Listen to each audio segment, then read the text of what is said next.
네, 헝가리 유람선 침몰 사고가 난 지 엿새째, 현장에선 수색 작업이 계속되고 있습니다. 오늘부터 본격적으로 잠수부를 투입해서 선체 내부의 수색을 시도할 것으로 보이는데요. 네, 이런 가운데 유람선을 추돌한 크루즈 선박의 선장이 구속이 됐는데요. 예. 오늘 이와 관련된 내용들을 백성문 변호사와 함께 짚어보도록 하겠습니다. 어서 오십시오. 안녕하세요. 네, 안녕하세요. 네.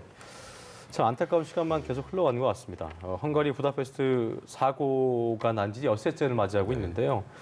오늘부터 이제 아까 박현우 기자가 현장에서 전해드린 대로 침몰된 유람선의 수중 수색 작업을 시작하려고 하는 것 같은데 일단 그 수색을 하는 건 없고 일단 여건이 좀 따르지 않아서 정부 측도 그렇고 헝가리 정부하고 좀 의견이 엇갈리는 것 같더라고요. 그러니까 일단 헝가리 정부 측의 입장은 우선 그 선박을 인양을 하자, 인양을 해서 그 안에서 이제 실종자가 있는지 확인하자라는 입장이었고, 왜냐하면 아시겠지만 지금 계속 보도에 나오는 것처럼 좀 다뉴브강의 수위도 너무 높고요.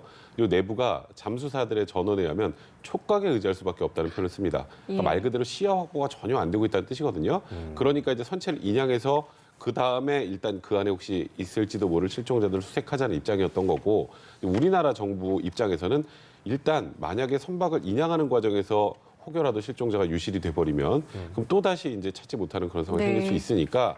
내부로 들어가서 일단 선박 내부를 확인하고 그 다음에 인양을 해야 된다는 입장입니다. 그런데 조금 전에 나왔던 것처럼 어제보다는 조금 환경은 나아지곤 있긴 합니다만 지금도 내부를 수색하는데, 그러니까 잠수부들이 투입돼 수색하는데 좀 어려움을 겪고 있는 그런 상황이라고 하고요. 그래서 일단은 헝가리 당국에서는 지금 잠수부들이 수중 수색을 가능한지 여부를 계속 좀 보고 이제 목요일 정도부터는 인양을 좀 시도할 계획으로 지금 알려져 있는 상황입니다. 예. 이 투입 여부는 이제 잠시 뒤에 있을 회의를 거쳐서 또 결정이 된다고 하니까요. 이 부분도 저희가 계속 전해드리도록 하겠습니다. 자, 그리고 앞서 전해드린 것처럼 이 크루즈 선장은 결국 구속이 됐는데 일단 지금은 어떤 혐의를 좀 받고 있는 건가요? 그러니까 일단은 지금 여러 가지 의혹은 있죠. 충돌한 이후에 알고서도 도주했다. 그래서 뺑소니 의혹까지 있는 상황인데 현재까지는 이제 소위 말하는 추월을 할 때 교신을 하지 않고 추월하다가, 그러니까 소위 말해서 과실로 선박과 충돌해 사고가 났다라는 혐의, 중대한 인명피해가 발생했다는 그 혐의를 받고 있는데요. 그래서 일단은 구속이 됐습니다. 구속이 됐는데 아마 우리나라하고 조금 달라서 좀 이상한 조건이 붙어 있느라고 생각하시는 분도 있을 텐데요. 맞습니다. 우리나라도 있긴 있습니다. 기소전 보석이라는 게 있긴 있는데, 그러니까 이번에 법원에서 이렇게 판단했어요. 이거는 충분히 구속할 만하다 해서 한 달간 구속 기간을 두고 이제 구속을 했는데, 이제 문제는 조건이 붙어 있습니다. 보석 보증금이라고 해서 한 6,500만 원 정도 한화로 그걸 내면 부다페스트로 한정하고 위치 추적 장치를 부착하고 그다음에 석방이 될 수 있다, 그런 조건을 내걸었는데요. 이에 대해서 이제 헝가리 검찰에서는 이건 말이 안 된다. 신병을 계속 확보한 채로 조사를 해야 된다고 해서 반발을 하고 있는 상황이고, 다음 주 중에 일단 2차 심사를, 검찰의 반발 때문에 법원에서 2차 심사를 지금 진행한다고 합니다. 그렇군요. 저희가 참 그 지난 주말 동안 사고 이후에 계속해서 그 부딪혔던 충돌 장면을 놓고도 설왕설래하면서 안타까운 마음이 더 커지거나 했었는데 이게 보니까 맨 처음에는 이제 지나치면서 추돌을 하고 갔고 금세 가라앉은 걸로 했고 이 크루즈가 왜 구하지 않았었는가에 대한 말이 많았는데 결과적으로 다시 좀 백을 했다가 다시 갔던 게 밝혀지면서 왜 이렇게 저걸 추돌을 하고 경험이 많은 선장인데 베테랑일 텐데 아까 허블레아니호에서 얘기했던 것이 추월을 하려면 얘기해야 되는데 교신도 하지 않았고 이 부분 저희가 어떻게 좀 알겠습니까? 그러니까 일단 선장은 혐의에 대해서 전면적으로 부인하고 있는 상황인데 그 의미가 뭐냐면 자기는 못 봤다는 거예요. 그러니까 봐야 교신을 하잖아요. 그러니까 일단 못 봤다라는 거고 그 다음에 이제 추돌하는 것 자체도 몰랐다예요. 근데 다시 왔잖아요, 뒤로. 네, 그렇죠. 이제 그 장면이 나오면서 논란이 커지고 있는 거예요. 일단 좀 말씀드렸던 것처럼 이 선장의 지금까지 진술은 몰랐으니까 그냥 계속 운항했지라는 거였는데 지금 영상이 확보된 것을 보니까 추도로 잠깐 후진을 합니다, 배가. 배가 왜 후진을 할까요? 앞에 뭐랑 부딪혔으니까 후진을 하는 거잖아요. 좀 이상하다. 아주 상식적으로 생각을 해보면.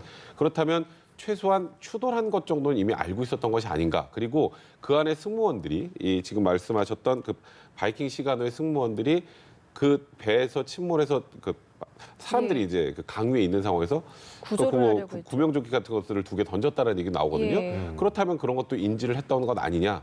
그러면 결국 이게 기억하시기 모르겠지만 세월호 사건인데 이준석 선장에게 우리나라에서 도주 선박에 관련된 죄를 물은 적이 있었습니다. 특가법에 있는 거.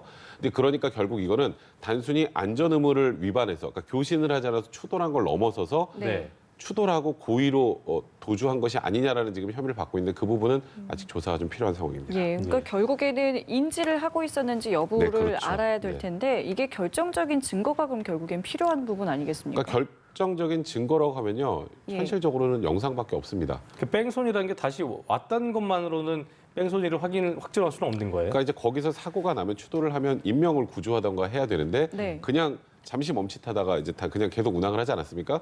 그렇다면 사실상 사고가 나서 사람들이 죽을 수 있다는 걸 충분히 예견한 상황에서 구조에 나서지 않았다면 이거는 아예 죄명도 바뀌고 죄질이 극도로 안 좋아지는 상황이 되는 거거든요. 예. 근데 여기서 이제 객관적 증거라면 사실상 확인할 수 있는 건 조금 전에 얘기가 나오는 그 영상, 네. 영상에 대한 분석입니다. 그러니까 이런 상황이라면 인지를 할 수 있었는지 없었는지를 영상을 보고 분석을 하고 또 하나는 이제 크루즈 선박에 탑승했던 탑승객들에 대한 조사 그리고 또 선원에 대한 조사 이런 것들이 종합적으로 이루어져야 실제로 사고가 난 걸 인지했는지 못했는지 부분들을 확인할 수 있을 것 같습니다. 근데 어쨌든 그 아까 허블레아니호 그 배를 갖고 있던 선사의 파노라마 대게 회장은 얘기했던 것이 이제 무전 채널을 통해서 답신을 받아야 할 의무가 있는데 이거를 지키지 않았다는 얘기를 한 거잖아요. 근데 네. 말씀하신 거에 따르면 또 선장은 못 받고 이런 경우는 법원은 어떻게 좀 판단을 해야 되는 거예요? 근데 이거는 일단 소위 말해 운전하는 거 한번 생각해 보죠. 운전자도 전방 중심으로 하는 게 있잖아요. 그럼 이 대형 크루즈선을 운행하는 선장이라면 당연히 설사 못 봤다 그러도 전방에 어떤 것들이 있는지는 확인하고 운항을 해야죠. 안 그러면 그냥 배 마음대로 운행이 되나요? 못 그렇죠. 봤다 그러면 안 되죠. 그런 부분에 대한 과실은 기본적으로 인정이 되기 때문에 그에 대한 책임은 충분히 물을 수 있다라는 게 아마 지금 이 선주 측도 입장인 것 못 같고요. 봤다는 게 진짜라 하더라도 네, 그렇죠. 예. 못 봤다고 하더라도 그건 처벌하는데 문제가 없는데 예. 문제는 못 봐서 그냥 과실로 추돌한 것에 그칠 것인지 아, 추돌을 알면 추돌한 사실을 알면서도 구조하지 않았던 것인지 예. 이 부분이 이제 어찌 보면 형량을 가르는 굉장히 중요한 요소가 되기 때문에 이제 헝가리 수사당국에서도 그 부분에 대해서 집중할 것으로 보입니다. 예, 예. 그러니까 어디까지 이제 혐의가 확대되느냐가 네, 앞으로 맞습니다. 이제 관건일 것 같은데 이 구조에 대한 부분 있잖아요. 이게 이준석 선장 아까 얘기도 말씀하셨는데 외국에서도 이 구조에 대한 의무는 반드시 좀 지켜줘야 되는 건가요? 그거는 어느 나라나 다 있습니다. 이제 다만 형량이나 법정형 같은 게 규정돼 있는 것들이 각 나라마다 다를 뿐이고요.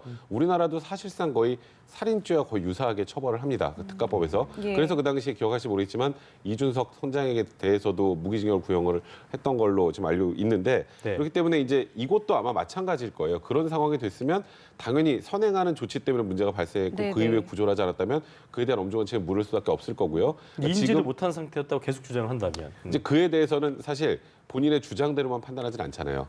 지금 객관적인 증거들을 종합해서 알고 있었는지 실제로 정말 몰랐는지 이런 것들은 아까 말씀드렸던 영상이나 여러 가지 증언들을 통해서 판단하게 될 것 같습니다. 만약에 법원에서는 이걸 모를 수가 없었다라고 결정을 내린다면 네. 그 선장의 나 못 봤다는 게 거짓 진술이 되는 거예요? 그렇게 되는 거죠. 그러니까 이거는 검찰이 판단을 하는 거죠. 일단은 검찰 첫 판단. 번째로 기소를 할 때 무슨 죄로 기소를 할지는 검찰이 판단하는 거고 검찰이 못 봤다라고 판단해서 만약에 그냥 단순히 과실 책임만 물었다면 그러면 법원에서는 이 사람 알고 있었어요라고 판단을 못 합니다. 검찰의 기소 내용에 국한이 되기 때문에 아, 그걸 또 네, 간섭할 그렇죠. 수 없는 네, 없는 그러니까 거군요. 법원은 예. 그러면 그 검찰이 기소한 부분에 대해서만 이제 혐의가 있는 점을 판단하는 거니까요. 예. 검찰의 판단이 우선이라고 봐야 될 것 같습니다. 그렇군요. 자, 그리고 외교부가요. 이 네. 크루즈선을 가압류를 요청할 방침이다라고 네. 했는데 이게 지금 어떻게 저희가 좀 이해를 해야 되는 네, 건가요? 어떤 분들은 가압류하면 이제 그걸 가지고 조사를 하나 보다 이렇게 예, 생각하실 텐데 예. 그건 전혀 아닙니다. 그건 전혀 아니고요. 이 가압류는 지금 이 사고의 형사 책임과는 무관하게 예. 나중에 결국은 배상 책임이 나올 수밖에 없지 않겠습니까? 네네. 그러면 선박을 확보하면 그게 재산 가치가 있기 때문에 재산 가치를 확보하는 수단이라고 생각하시면 만약에 됩니다. 나중에 이쪽에서 반발하면서 안 갚거나 이제 그렇게 그렇죠. 했을 경우에 거기다가 이게 위해서. 지금 우리나라에서 발생한 사고가 아니고 해외에서 발생한 사고고요.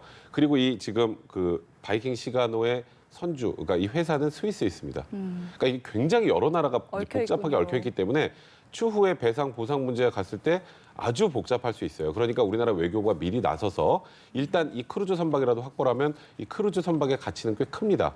그렇기 때문에 나중에 배상이나 보상이 원활하게 이루어질 수 있다라는 판단인 거고요. 이게 왜 더 문제가 됐냐면 지금 이 크루즈 선이 운항을 하고 있어요. 운항을 하고 있으면 쉽게 말해서 헝가리에서 나가서 다른 데로 갈 수도 있잖아요. 그렇게 되면 나중에 확보가 어렵기 때문에 예. 일단 선장의 신병은 확보를 했고 이 형사 책임에 관련된 이 선박 내부의 수색이나 이 증거자료 확보는 충분히 맞췄다고 해서 지금 이 배를 다시 운항하게 해준 것이기 때문에 외교부 입장에서는 이 선박 자체를 이제 소위 말해서 우리나라도 민사소송할 때 어디 이것저것 가압류하잖아요. 그럼 예, 똑같이 가압류를 해달라고 요청을 하게 된 겁니다. 그렇군요. 자, 그리고 저희가 뭐 그 사고 난 이후에 가장 뭐 추측을 좀 하는 과정에서 네. 이게 왜 구명조끼가 없었던 것이냐, 뭐 또 일부 어떤 분들은 또 없었다 얘기도 했어. 결과적으로 이제 그 파노라마 대회에서는 최대 승선 인원인 80명에 맞춰서 네. 구비가 돼 있었다고 했는데 이게 보니까 참 법이라는 게 애매한 게 그 가지고 있는 건 그러니까 그 꼭 입고 이거를 있어야 입어야 되는 되는 거는 의무가 아니고, 그렇죠? 네. 그러니까 이게 우리나라도 똑같습니다.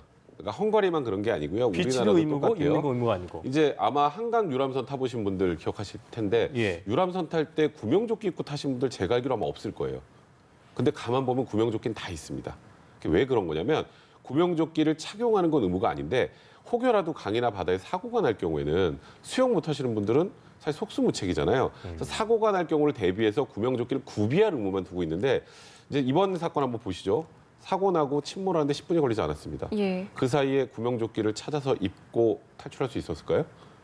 그 현실적으로 쉽지 않아요. 그렇다 보니까 이거는 구명조끼를 구비만 하는 걸 의무화할 것이 아니라 예. 이렇게 안전사고가 날 우려가 있는 곳에는 구명조끼 착용을 의무화해야 되는 것이 아니냐라는 그런 지적이 나오는 것도 그런 이유 때문입니다. 예. 그렇군요. 자, 우리나라가 이제 검사 2명을 또 현지에 네. 보냅니다. 사법 공조라는 것을 하겠다는 네. 건데 이게 실제로 어디까지 좀 실효성이 있는 건지도 궁금한데요. 사실 제가 보기에 그렇게 큰 실효성은 없을 거예요. 그런데 예. 다만 그곳에 있는 현재 우리 피해 교민들도 있을 거예요. 피해자분들도 있을 예, 것이고 예. 그리고 수사하는 과정에서 일단 수사 기록을 또 이제 한국 측에서 또 검토를 하고 또 처벌이나 이제 선장이나 관련자들 처벌이나 이런 것들에 필요한 자료 같은 것도 확보한다는 그런 측면이라고 봐야 될 것 같고요. 예. 일단 그렇게 보시면 될 것 같습니다. 우리나라에서 최선을 다하고 있다.